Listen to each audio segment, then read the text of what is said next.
আমার স্বামী যখনই বাড়ি থেকে বেরিয়ে যেত তখনই আমার শ্বশুর আমার রুমে এসে আমার স্বামীর নামে উল্টাপাল্টা কথা বলতো আমার কাছে।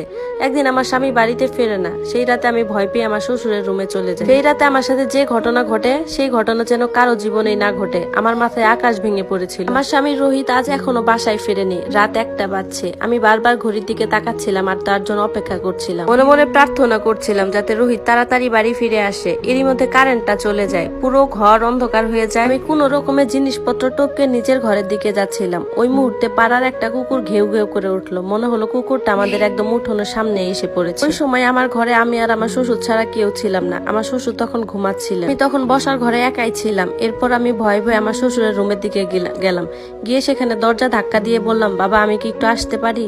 তখন তিনি এসে হাত ধরে আমাকে তার রুমে নিয়ে গেলেন। আমি তখন এতটা ভয় পেয়ে গিয়েছিলাম যে আমার মাথায় কাজ করছিল না, যার কারণে আমি একটা ভুল পদক্ষেপ হয়তোবা নিয়ে ফেলি। আমি ঘরে ঢোকার সাথে সাথে ঘরের দরজাটা বন্ধ হয়ে যায়। এরপর আমার সাথে যা হয়, একজন স্ত্রী যদি তার স্বামী থেকে কম সুন্দর হয় তাহলে সে সবসময় হীনমন্যতায় ভোগে। আজকাল আমার সাথে এই ঘটনাটাই ঘটছে। রোহিত খুব সুন্দর দেখতে একটা জোয়ান ছেলে। আমিও কম সুন্দরী ছিলাম না, কিন্তু আমার গায়ের রংটা একটু চাপা ছিল। আর এই কথাটা আমার বিয়ের পর দিন থেকে আমার শ্বশুর মশাইয়ের মুখ থেকে শুনতে হয়। বিয়ের পর দিন সকালবেলা যখন আমি সকালে নাস্তা করার জন্য টেবিলে আসি, সেখানে আমার শ্বশুর মশাই বসেছিলেন, তার সাথে তার বোনেরাও ছিলেন। আমার শাশুড়ি অনেক আগে মারা গিয়েছিলেন। আমি সব আত্মীয় স্বজনের সাথে বসে নাস্তা শেষ করলাম। এরপর আমার শ্বশুর মশাই সবার সাথে আমার পরিচয় করিয়ে দিলেন।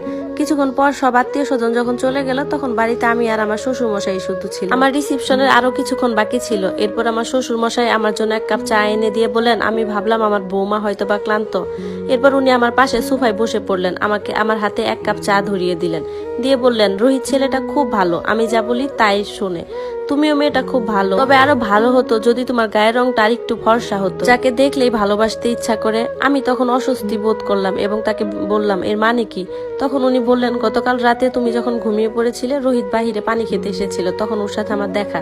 তখন আমাকে বলল, বাবা তুমি নিশার মধ্যে কি এমন দেখলে যার জন্য ওর সাথে আমাকে বিয়ে দিতে হলো? আমি তো এর চাইতে কত সুন্দরী মেয়ের ডিজার্ভ করি। তুমি অন্তত আমার পছন্দের মানটা তো রাখতে পারতে। কথাটা শুনে আমার অনেক কষ্ট লাগে। তবে রোহিত তো আমার সাথে কাল রাতে কোনো খারাপ ব্যবহার করেনি, বরং সে তো রাতে আমার প্রশংসাই করেছে। আমি হা করে শ্বশুর মশাইয়ের দিকে তাকিয়ে রইলাম। এরপর উনি বললেন, আমি জানি এই কথাটা শুনে তোমার হয়তো বা খারাপ লাগছে। আমি কাল রোহিতকে খুব বকেছি, সে যেন কোনোভাবেই তোমাকে এরকম কোনো কথা না বলে। ও তোমাকে এরকম কোনো কথা বলেনি তো? আমি তখন মাথা নাড়িয়ে বললাম, না এরকম কিছু বলে। কিন্তু উনার এরপরের কথাগুলো আমাকে আরো বেশি অবাক করে দেয়। উনি আমাকে বলল, তুমি কিছু মনে করো না মা, আমি রোহিতকে বারবার বলে দিয়েছি ও যেন তোমার মনে কোনো কষ্ট না দেয়।